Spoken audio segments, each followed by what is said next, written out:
So, very good afternoon, everyone. My name is Rajesh Guria, Assistant Professor Good afternoon, sir. Department, and today I'm going to teach you the electric arc welding process. Okay. So क्या है जो सुकुमार sir जो class किए थे आज सुकुमार sir absent है class में, तो for that case I will start this class. Okay, and please mute yourself. अगर किसी को कुछ भी कभी भी डाउट होता है क्लास चलने के time, please raise your hand first. Okay, and then I will unmute everyone. Okay, raise your hand. जब भी कुछ प्रॉब्लम हो जाएगा हाथ हैंड रेज करना और अपने आप से अनम्यूट करना करके हमको सवाल पूछना. ठीक है, तो आज का जो टॉपिक है वो है इलेक्ट्रिक आर्क वेल्डिंग. उसके पहले मैं कुछ पूछना चाहता हूँ, तुम लोगों को वेल्डिंग के बारे में अभी तक कितना क्लासेस हुआ, कोई मुझे बताएगा? एक भी नहीं हुआ. आकाश थोड़ा सा क्लियर वॉइस में बात करो, सुनाई नहीं दे रहा सर. बोलो उत्तम, बोलो, कोई दिक्कत नहीं, कोई भी बोलो. मतलब हम जितना क्लास में ज्वाइन किया अब तक एक भी नहीं हुआ वेल्डिंग के बारे में. वेल्डिंग के बारे में नहीं हुआ सर एक क्लास हुआ है सर. वेल्डिंग का एक क्लास हुआ है, क्योंकि according to the my knowledge की वेल्डिंग के ऊपर एक क्लास हुआ है जो सुकुमार सर करवाया है. अच्छा, जो मुझे अभी बोले कि एक क्लास हुआ है, प्लीज मुझे थोड़ा बताओ ना कि क्या क्या टॉपिक हुआ है उसको.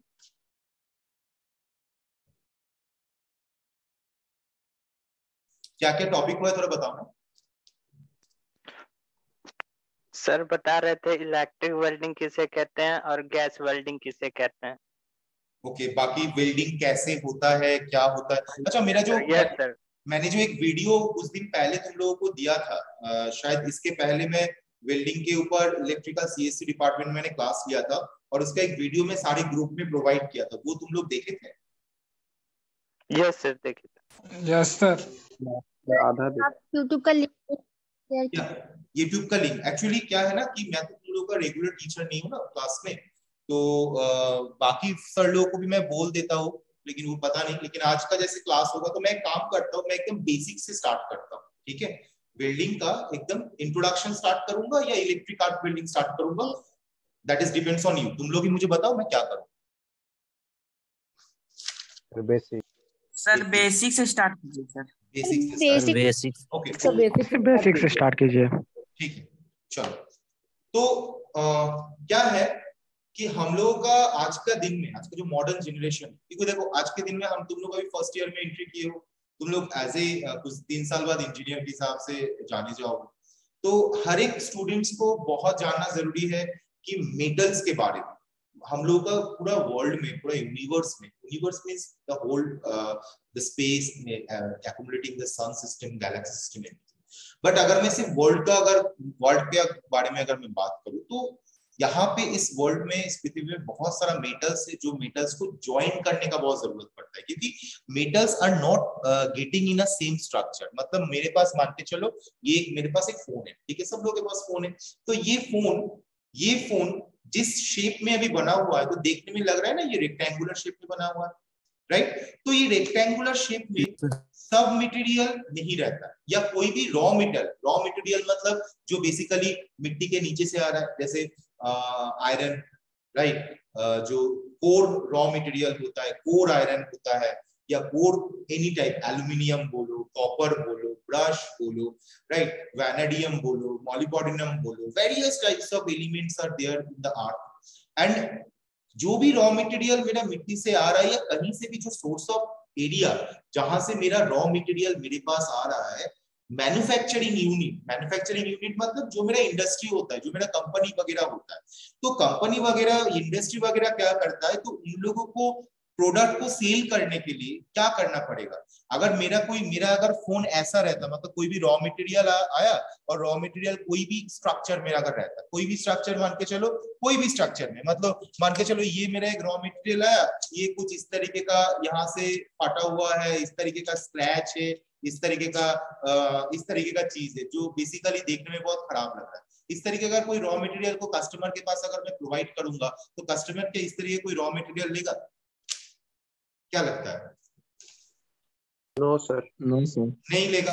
तो इस तरीके का जो रॉ मटेरियल को एक्चुअल शेप में कन्वर्ट करने के लिए various treatment process, various manufacturing process के बाद एक अच्छा शेप देने के बाद उसको मार्केट में छोड़ा जाता है। और उस मार्केट में जब छोड़ा जाता है, हम लोग जैसे कस्टमर, तुम लोग जैसे कस्टमर, हम लोग दुकान से जाके सामान को खरीदते हैं। कोई भी मेटल का सामान, घर में कुछ भी सामान देख लो, घर में हम लोग खाना पकाने के लिए कुछ भी ये यूज करते हैं, छन्नी यूज करते हैं, ठीक है। उसके बाद मान के चलो साइकिल घर में रहता है, बाइक्स वगैरह रहता है, जो मैं मेटल पार्ट्स बेसिकली मैं बता रहा हूँ, ठीक है।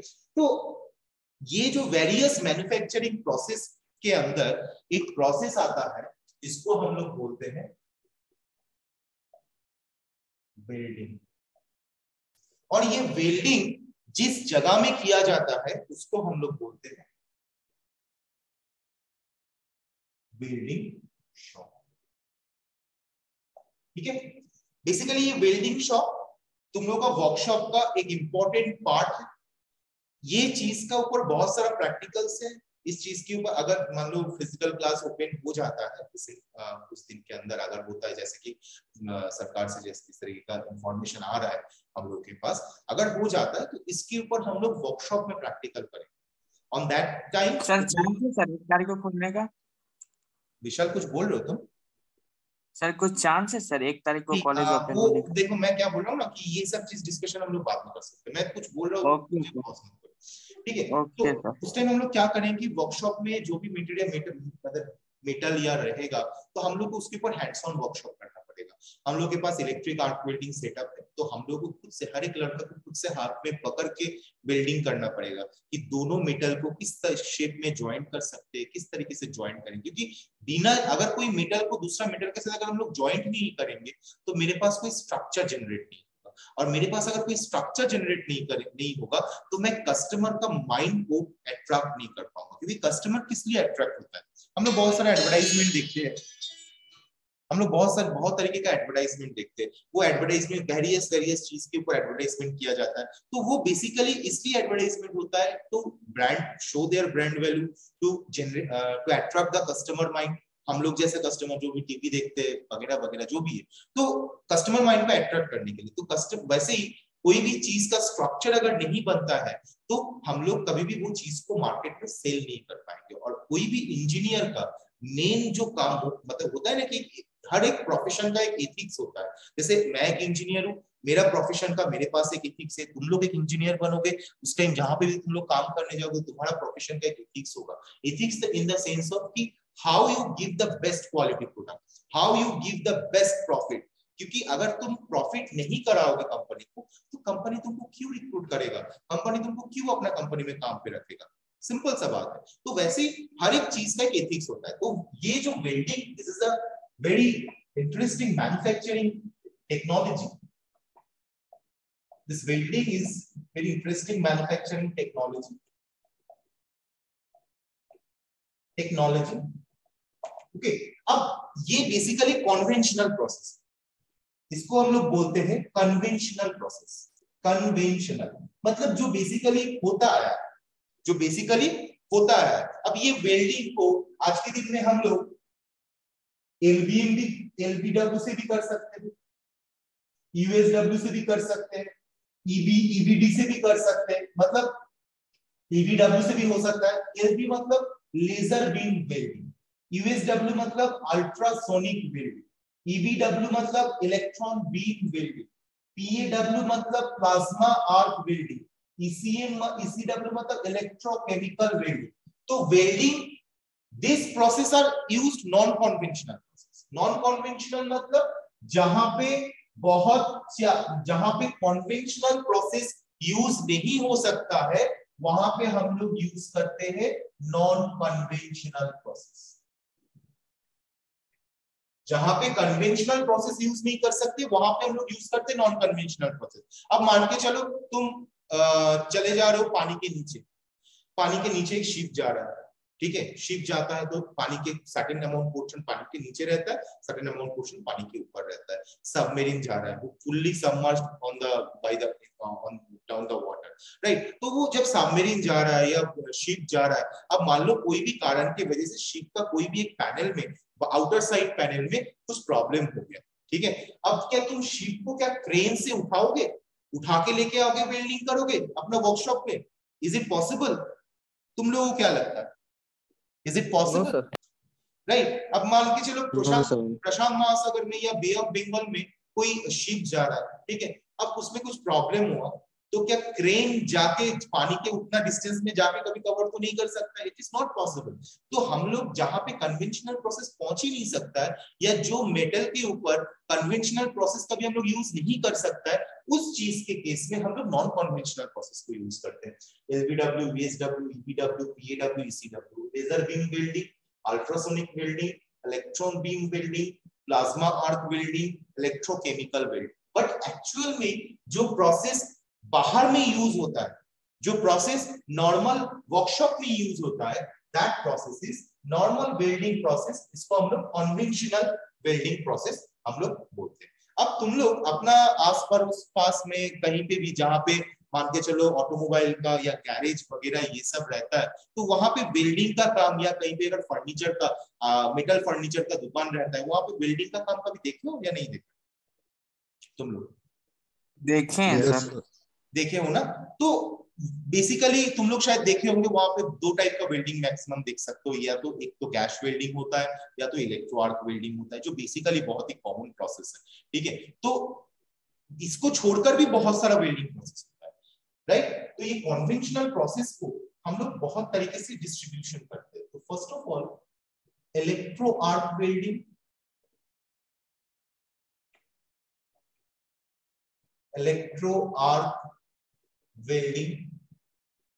Second one, gas welding. Third one, TIG welding.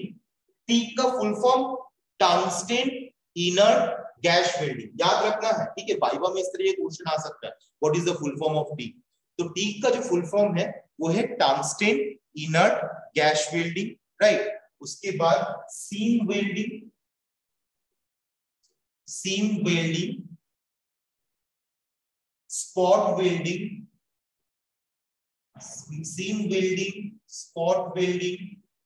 उसके बाद electro arc welding, gas welding, TIG welding, seam welding, spot welding, thermic welding, thermic welding,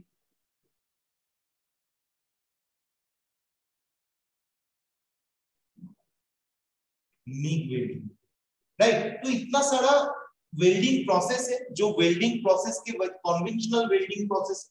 ये कन्वेंशनल वेल्डिंग प्रोसेस के वजह से आज के दिन में पूरा मैन्युफैक्चरिंग सेटअप में अगर कभी वेल्डिंग का जरूरत पड़ता है, कभी तो मेटल को ज्वाइन करने का जरूरत पड़ता है, या कोई भी ज्वाइंट पर्पस होता है, या कोई कहीं पे भी अगर मुझे होल करने का जरूरत है, इंस्टेंट होल कटिंग का जरूरत है। होल मतलब ड्रिल करके, देखो ये कोई एक रेक्टेंगुलर शेप ऑब्जेक्ट है, उसमें अगर मुझे इस तरीके से सर्कुलर होल करना है, तो इंस्टेंट होल करने के लिए हम लोग ये चीज कर सकते हैं, ठीक है।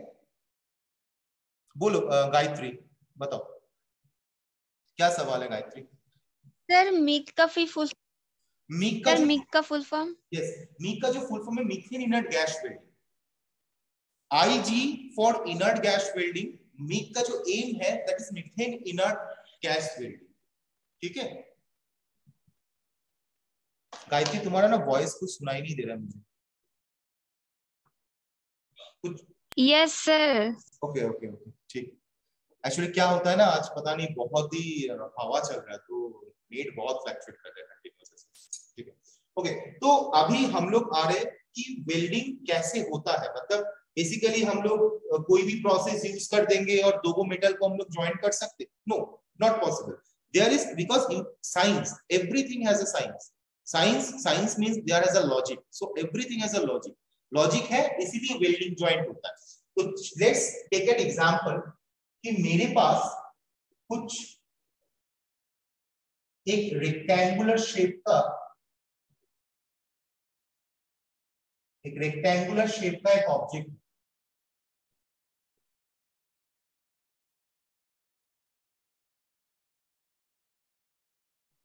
ठीक है, एक रेक्टेंगुलर शेप का ऑब्जेक्ट, और मुझे क्या करना है, मुझे वो रेक्टेंगुलर शेप का ऑब्जेक्ट के ऊपर वर्टिकली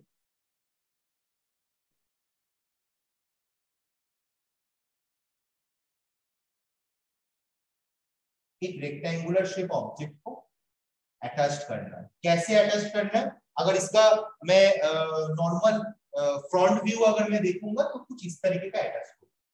ये मेरा फ्रंट व्यू है, क्योंकि ये पार्ट अगर इस पार्ट के ऊपर कुछ इस तरीके का अगर बैठता है लाइक दिस, मान के चलो दिस इज माय, ये वाला जो पार्ट है ये, और ये मेरा वर्टिकल पार्ट है, इसको मुझे कुछ इस तरीके का बैठना है। Am I clear everyone? इसको कुछ इस तरीके का बैठाना है, ठीक है। जब इस तरीके का बैठाना होगा तो वो कुछ देखने में ऐसा लगेगा। तो अब हम देखेंगे कि इस कंडीशन में, मतलब इसका मतलब इसको अगर बीचों बीच में बैठाना है तो मुझे इस पोर्शन में वेल्डिंग करना पड़ेगा, इस पोर्शन में मुझे वेल्डिंग करना पड़ेगा। तो वो वेल्डिंग जब होता है, मान के चलते कि मैं इलेक्ट्रो आर्क वेल्डिंग प्रोसेस को यूज कर रहा हूं, तो इलेक्ट्रो आर्क वेल्डिंग प्रोसेस में मैं कैसे काम करूंगा, ठीक है, कैसे काम करता हूं। इलेक्ट्रो आर्क वेल्डिंग प्रोसेस को अगर मैं मतलब बेसिकली बहुत ही ब्रीफ में अगर मैं डिस्क्राइब करूंगा तो वो बहुत लेंथी है, तो मैं एक सिंपल सा बात बोल रहा हूँ कि वेन सब प्रोसेस में कहीं ना कहीं पे मुझे हीट अप्लाई करना पड़ता है। ये सारा प्रोसेस का एक कॉमन कॉन्सेप्ट जो है, वो कॉन्सेप्ट ये है कि सारा प्रोसेस में हीट अप्लाई बहुत जरूरी है, ठीक है। तो वो हीट जब अप्लाई होता है कोई ऑब्जेक्ट के ऊपर, अब तुम लोगों को मैं पूछूंगा, तुम लोग आंसर मुझे करोगे, जब कोई ऑब्जेक्ट का इस पोर्शन में मान के चलो मैं अगर हीट अप्लाई कर रहा हूं तो क्या क्या चेंजेस आता है इस ऑब्जेक्ट के अंदर। Can anybody give me the explanation. Melt हो जाएगा सर। मेल्ट हो जाएगा, कौन सा जगह मेल्ट हो जाता है? जहां पर टेम्परेचर हाई होगा, जहां पे मैं हीट अप्लाई कर रहा हूँ वहां मेल्ट हो जा रहा है। हम लोग आउटर साइड में हम लोग देख रहे हैं कि वो मेल्ट हो जा रहा है, लेकिन एक्चुअली मेल्ट होने के पहले जब मैं हीट देना शुरू करूंगा, हीट देना मैंने शुरू किया, तुरंत क्या मेल्ट हो गया? पानी को अगर मैं कोई कटोरा में डाल के, प्रेशर कुकर में डाल के अगर मैं गैस के ऊपर रखता हूँ तो क्या वो तुरंत गर्म हो जाता है? नहीं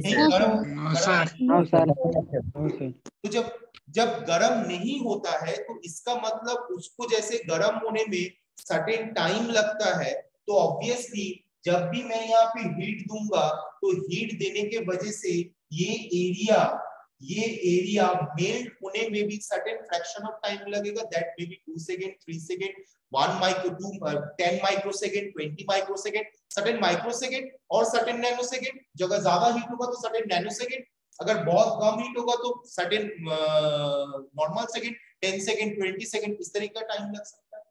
तो वो टाइम के साथ साथ मॉलिक्यूलर स्ट्रक्चर में, क्योंकि कोई भी metal various number of molecule से द्वारा तैयार है, हम लोग का जो ह्यूमन बॉडी है ये ह्यूमन बॉडी भी मॉलिक्यूल से बना हुआ है, तो कोई भी मेटल के मान के चलो ये इस एरिया में सर्टेन नंबर ऑफ मॉलिक्यूल्स रहेगा।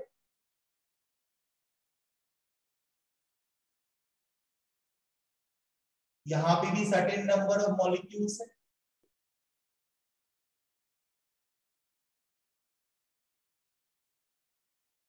ऐसे करके।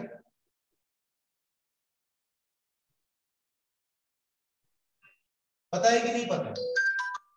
ये पता है कि नहीं पता है?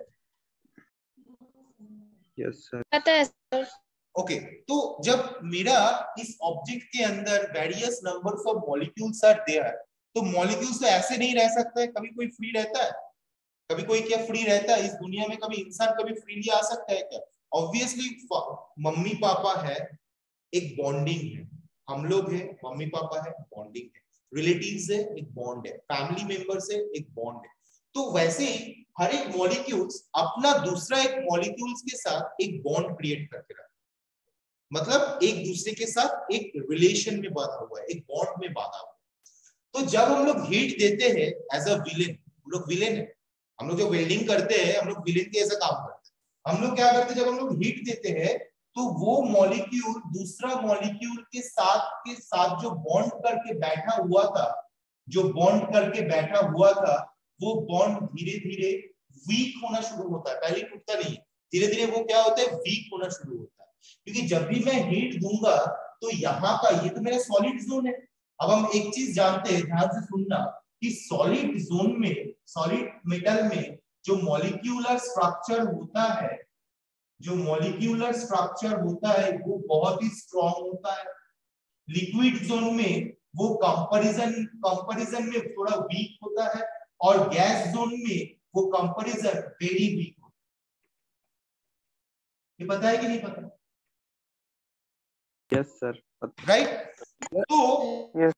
तो सॉलिड जोन में जो मेरा मॉलिक्यूलर स्ट्रक्चर था, जो एक दूसरे के साथ बहुत ही एक स्ट्रॉन्ग बॉन्ड बना के रखा हुआ था, मैंने क्या किया, मैंने हीट दिया, और हीट देने की वजह से ये बॉन्ड धीरे धीरे वीक होना शुरू होता है। कैसे? क्योंकि जब भी मैं मॉलिक्यूलर सॉलिड जोन में मैं हीट दूंगा, उस टाइम ये सब मॉलिक्यूल एक दूसरे से डिस्टेंस बनाना शुरू कर देते। जैसे लिक्विड जोन में, अगर मैं, ये मेरा एक सॉलिड जोन है, तो यहाँ का मॉलिक्यूल कुछ इस तरीके का रहता है, यहाँ का मॉलिक्यूल कुछ इस तरीके का शेप में रहता है, और ये अगर मेरा कोई लिक्विड पार्टिकल है तो यहाँ का मॉलिक्यूल एक दूसरे से थोड़ा थोड़ा डिस्टेंस मेंटेन करते हुए रहता है। और अगर मेरा गैस जोन है तो गैस में एक मॉलिक्यूल इधर तो एक मॉलिक्यूल इधर तो एक मॉलिक्यूल इधर रहता है। मतलब there is very less amount of bond, very weak bond, very medium amount of bond comparison to this big bond, and this is very solid bond. तो जब भी मैं यहाँ पे या इस जोन पे हीट अप्लाई करूंगा, यहाँ का जो मॉलिक्यूल एक दूसरे से थोड़ा डिस्टेंस क्रिएट करना शुरू करेगा, लाइक दिस। जब भी वो डिस्टेंस क्रिएट करेगा, दोनों हाथ इस तरीके से बांधा हुआ है, डिस्टेंस क्रिएट करेगा, वो क्या होगा, एक दूसरे से दूर चल जाएगा। जब भी वो एक दूसरे से दूर चल जाएगा, उन लोगों के साथ बॉन्ड टूट जाएगा। जब मैं हीट, अब आता है, हम लोग हीट दे रहे हैं, मान के चलो यहाँ से कोई हीट मैं यहाँ पे क्रिएट कर रहा हूँ, कोई हीट मैं यहाँ पे कंटिन्यूअसली क्रिएट कर रहा हूँ, तो यहाँ इस जोन में सबसे ज्यादा हीट जाएगा। इस जोन में सबसे ज्यादा जब हीट जाएगा तो यहाँ का जो मॉलिक्यूल्स है वो क्या करेगा, ऐसे कंडीशन में था, वो धीरे धीरे डिस्टेंस मेंटेन करना शुरू करेगा। जब वो डिस्टेंस मेंटेन करेगा, तब ये वाला जोन धीरे धीरे मोल्ड होना शुरू हो जाएगा, मतलब गलना शुरू हो जाएगा, पिघलना शुरू हो जाएगा। जब ये पिघलना शुरू हो जाएगा तो यहाँ का जो मॉलिक्यूल, या जहां पे मैं वेल्डिंग कर रहा हूँ, यहाँ पे वेल्डिंग कर रहा हूँ, इसका जो ये वाला साइड में जो भी मॉलिक्यूल्स वगैरह है, ये साइड में जो मॉलिक्यूल्स वगैरह है, यहाँ से जो मॉलिक्यूल इधर की तरफ भागा और यहाँ से जो मॉलिक्यूल इस साइड पे भागा, ये भागा हुआ मॉलिक्यूल, रिफ्यूजिव मॉलिक्यूल जिसको हम लोग बोल रहे हैं अभी, रिफ्यूजिव मॉलिक्यूल यहाँ पे आके दूसरा एरिया में आके दूसरा कोई मॉलिक्यूल के साथ बॉन्ड प्रिपेयर करना शुरू करता है। Am I clear everyone? Yes sir. Yes sir. Okay, तो ये जो रिफ्यूजी मॉलिक्यूल आया, रिफ्यूजी मॉलिक्यूल यहाँ से यहाँ पे आया कुछ, यहाँ से यहाँ पे आया कुछ, तो यहाँ पे मेरा मोटा मोटी मेटल जो है वो मेरा पिघलना शुरू हुआ। तो मैंने क्या किया, मैं तो इसको इसके ऊपर बैठा के, मैंने क्या किया, मैंने इस मेटल को इस मेटल के ऊपर बैठा के तो मैंने हीट दिया। तो यहाँ का कुछ मॉलिक्यूल, यहाँ इस मेटल का भी कुछ जो मॉलिक्यूल इस एरिया में है, इस मॉलिक्यूल के साथ भी एक बॉन्डिंग क्रिएट करेगा। कुछ रिफ्यूजी मॉलिक्यूल यहाँ पे आ जाएगा, कुछ रिफ्यूजी मॉलिक्यूल यहाँ पे आएगा, और कुछ रिफ्यूजी मॉलिक्यूल यहाँ का मॉलिक्यूल, यहाँ पे भी तो हीट दे रहा हूं मैं, इस जोन पे तो मैं हीट दे रहा हूँ। जब मैं इस जोन पे हीट दे रहा हूँ तो यहाँ का भी मॉलिक्यूल तो वही सेम बॉन्ड अपना तोड़ना शुरू करेगा। ठीक है, इतना साल का मोहब्बत, प्यार मोहब्बत सब चल जाएगा पानी में, बॉन्ड अपना काटना शुरू करेगा। और वो क्या करेगा, दूसरा जो मॉलिक्यूल्स वगैरह है वो मॉलिक्यूल्स के साथ वो क्या करेगा, बॉन्ड क्रिएट करना शुरू करेगा। जब वो बॉन्ड क्रिएट करना शुरू करेगा तो यहाँ पे ये मॉलिक्यूल इस मॉलिक्यूल के साथ अटैच्ड हो जाता है, क्योंकि जब बॉन्ड क्रिएट करना शुरू करेगा वो बॉन्ड क्या होता है, गर्म अवस्था में, मतलब जब हॉट कंडीशन में, वो यहाँ का जो मॉलिक्यूल अनस्टेबल कंडीशन में रहता है। दो कंडीशन होता है, एक होता है मेरा स्टेबल कंडीशन, एक कंडीशन होता है मेरा अनस्टेबल कंडीशन। तो जब सॉलिड कंडीशन में है, that is my stable condition, और when I am giving some heat in this zone, जहां पे दोनों मेटल को इस तरीके से वर्टिकली में अटैच करके बैठाया हो, वर्टिकली में अटैच करके रखा हो, ये जगह में जब मैं हीट अप्लाई करूंगा तब यहाँ का सॉलिड मॉलिक्यूल्स क्या करेगा, अपने जो अंदर का जो भी बॉन्ड्स वगैरह है उसको वो मेरा वीक हो जाएगा, तो इसलिए वो अनस्टेबल कंडीशन में चल जाएगा। जब वो अनस्टेबल कंडीशन में चल जाएगा तो उस टाइम क्या होगा, यहाँ का मॉलिक्यूल यहाँ के मॉलिक्यूल के साथ यहाँ का मॉलिक्यूल, वेरियस रिफ्यूजी मॉलिक्यूल्स वो लोग क्या करेगा, एक दूसरे के साथ एक बॉन्ड क्रिएट करेगा, और उस टाइम अगर धीरे धीरे जब मैं हीट रिड्यूस कर दूंगा, मतलब हीट वाला पोर्शन को मैं अगर बंद कर देता हूँ, हीट देना अगर मैं बंद कर देता हूँ, तो वो मॉलिक्यूल धीरे धीरे जो बॉन्ड बनाया है वो बॉन्ड स्ट्रॉन्ग होता जाएगा। जितना मेटल का जॉइंट ठंडा होता जाएगा वो बॉन्ड मेरा धीरे धीरे स्ट्रॉन्ग बनता जाएगा और वो स्टेबल बॉन्ड में कन्वर्ट हो जाएगा, और जब वो स्टेबल बॉन्ड में कन्वर्ट हो जाएगा बहुत बढ़िया से एक मेटल दूसरे मेटल के साथ जॉइंट हो जाएगा। Am I clear how the welding process is done? Yes, sir. Yes, sir. Okay. Anybody having any confusion regarding this? Anybody having any confusion? Sir Okay. बोलो सत्यम। सर बताइए सर एक बार फिर से। कौन पूछ रहे हो सवाल? हैंड रेस करके पूछो तो। कौन पूछे यार, एक बार सवाल तो पूछो, हमको समझ में नहीं है। बोलो दीपचंद, बोलो। MIG बताइए sir. Metal इनट gas welding, metal इनट gas welding. Okay sir. ठीक है, ओके। निशार बोलो क्या है? बोले सर, जब हम इन दोनों मेटल को जोड़ेंगे तो हमें कोई आउटसाइड मेटल का जरूरत नहीं है इन दोनों को जोड़ने के लिए? या it's a very good question Nishar. अच्छा 1 सेकेंड। अच्छा 30 मिनट्स ओवर, 10 मिनट लेफ्ट है। बोल रहे हैं कि किसी के पास मेरा व्हाट्सएप नंबर है? सर अटेंडेंस भेज दिए आपको। वो मुझे भेज दे, मेरे तुम्हारे पास है मेरा नंबर ग्रुप में सर आप मैसेज किए थे ना, उसी नंबर पे अच्छा भेज ठीक है, दिए। थैंक यू है। ओके। सो भेज देना, कोई भी मुझे एक बार अटेंडेंस भेज दिए तो बहुत अच्छा है। तो अभी निशा तुम्हारा सवाल का ये क्वेश्चन है मेरा, तुम्हारा क्वेश्चन का आंसर क्या है कि various welding process are there, electro arc welding है, गैस वेल्डिंग है, टीग है, सीम स्पॉट, थर्मिट भी। तो अगर मैं इलेक्ट्रो आर्क वेल्डिंग यूज करता हूं तो यहाँ पे मुझे एक फिलर मटेरियल का यूज करना पड़ता है, मतलब अटैच मटेरियल का यूज करना पड़ता है।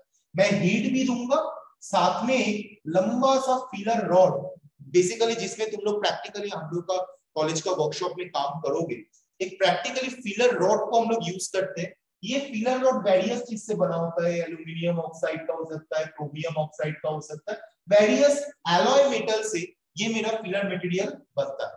ठीक, ये फिलर मेटल को हम लोग यूज करते हैं इलेक्ट्रिक आर्क वेल्डिंग में, ठीक है, और बाकी वेल्डिंग में हम लोग टीआईजी वेल्डिंग, टिक वेल्डिंग में भी हम लोग ये फिलर मेटल को यूज करते हैं।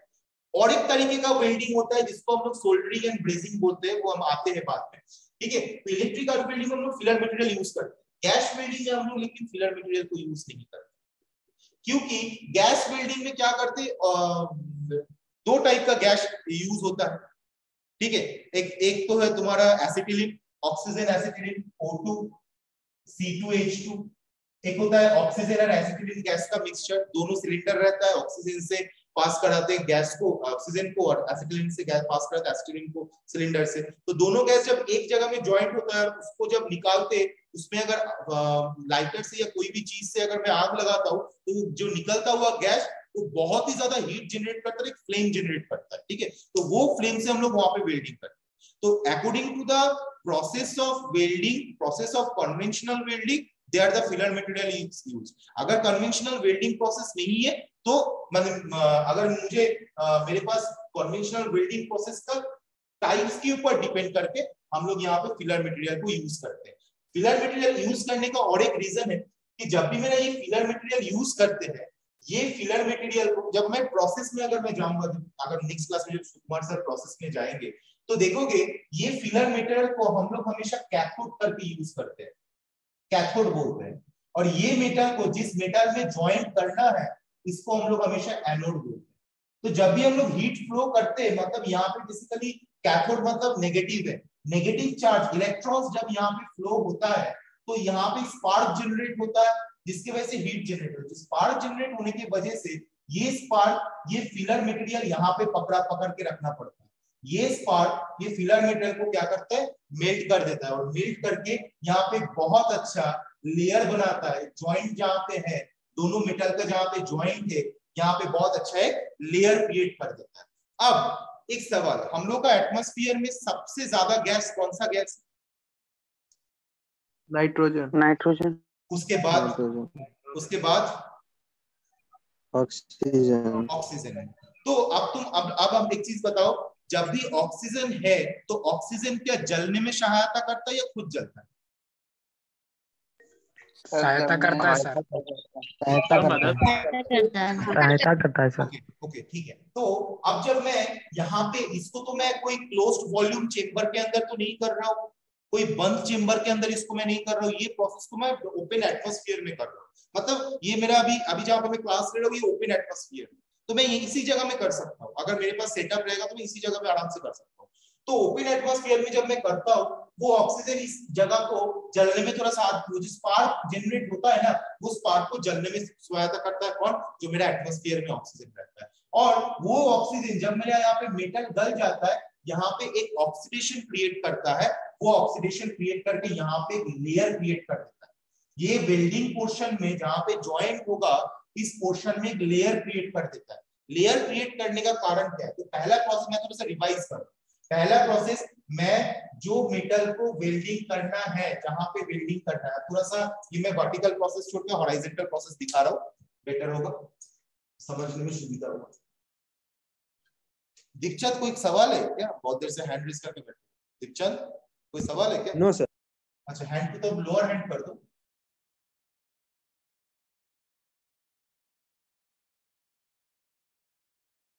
अगर ये दो मेटल है, metal A and metal B, right, दोनों सेम मेटल है, ठीक है, ये दोनों मेटल को मैं इस जगह में ज्वाइन करूंगा, ठीक है, इस जगह में ज्वाइन करूंगा।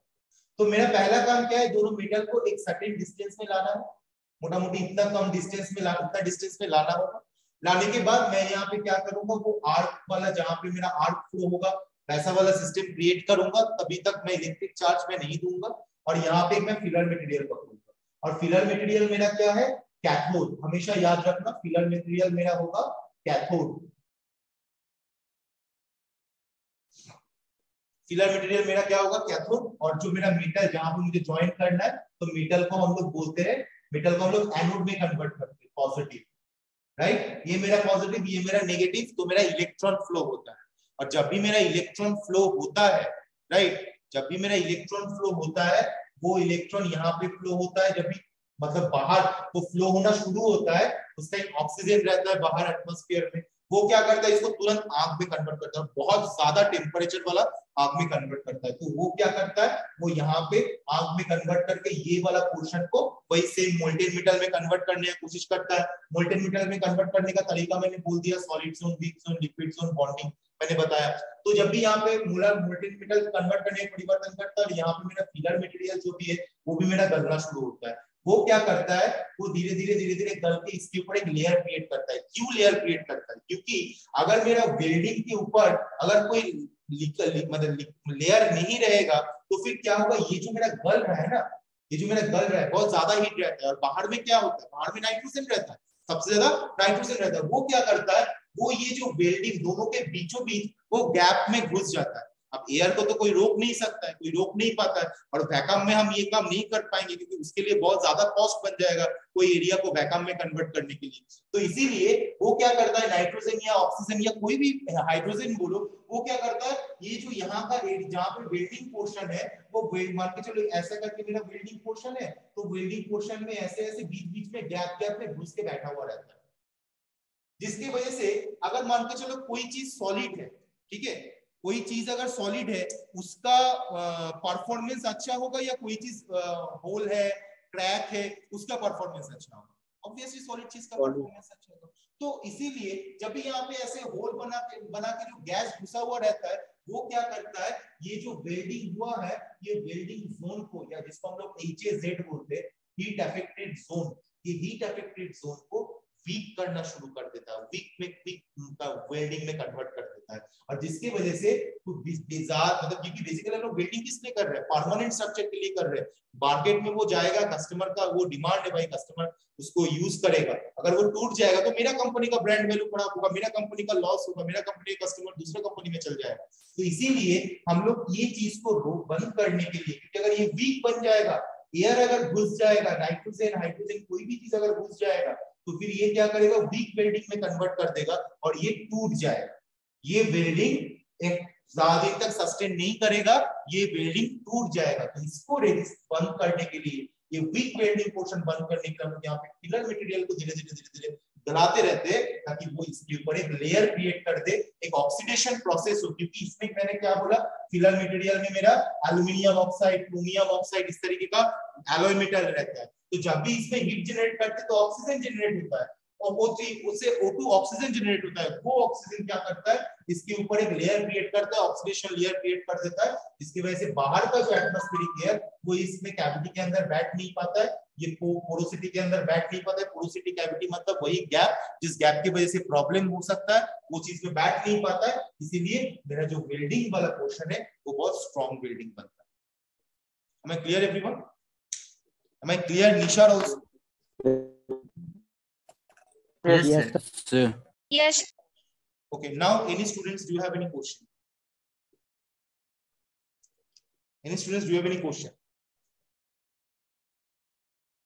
Okay, so welding का जो बेसिक कंस्ट्रक्शन है, बेसिक स्ट्रक्चर है, वो मैंने ऑलरेडी बता दिया हो, ठीक है। और इसके बाद जो नेक्स्ट क्लास में सुकुमार सर बाकी क्लास कंटिन्यू करेगा, बाकी electric arc welding and gas welding continue करेगा। ओके, बाकी किसी को कोई भी अगर डाउट होता है, you have my number, you can call me, right? तुम लोगों को डाउट पूछ सकते हो। और ये क्लास का जो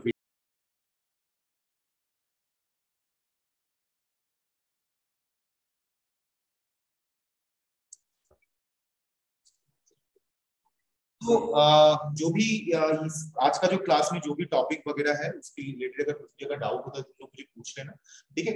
एंड और एक चीज मैं जो बताना भूल गया था कि ये हम लोगों का जो सिलेबस है, जो बेसिकली जेयूटी का जो फर्स्ट सेमेस्टर में वर्कशॉप का सिलेबस है, उसमें हम लोगों का इलेक्ट्रो आर्क वेल्डिंग सबसे ज्यादा इंपॉर्टेंट है, क्योंकि ये सब जगह में हमेशा यूज होता है, mostly commonly use everywhere. The process name is electro arc welding, हाँ, एंड गैस वेल्डिंग। तो हम लोग जब भी प्रैक्टिकली कॉलेज में हम लोग जब वर्कशॉप करेंगे तो वहां पर हम लोग को बहुत तरीके का जॉइंट्स करना होगा। दो को मेटल दे दिया जाएगा आप लोगों को, आप लोग दो को मेटल को एक दूसरे के साथ ज्वाइन कराओगे। That may be lap joint हो सकता है, that may be butts joint हो सकता है, that may be T joint हो सकता है, टी शेप जॉइंट हो सकता है, आई शेप जॉइंट हो सकता है। That is depends on the Haridas sir and Sukumar sir जो आप लोगों को प्रैक्टिकल करवाएगा। और जो नवी नेक्स्ट क्लास में सुकुमार सर को ये बताना है, आप लोग बता दीजिएगा कि आप इलेक्ट्रो आर्क वेल्डिंग के बारे में आगे थोड़ा समझाना शुरू करिए, ताकि सिलेबस तो हम लोग का तब आगे बढ़ जाएगा, ठीक है। सो और किसी को कोई अगर डाउट होता है तो तुम लोग पूछ सकते हो मुझे, कोई इशू नहीं है।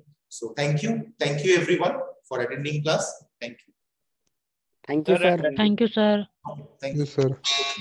Thank you sir. Thank you, sir. Thank you, sir. Thank you sir.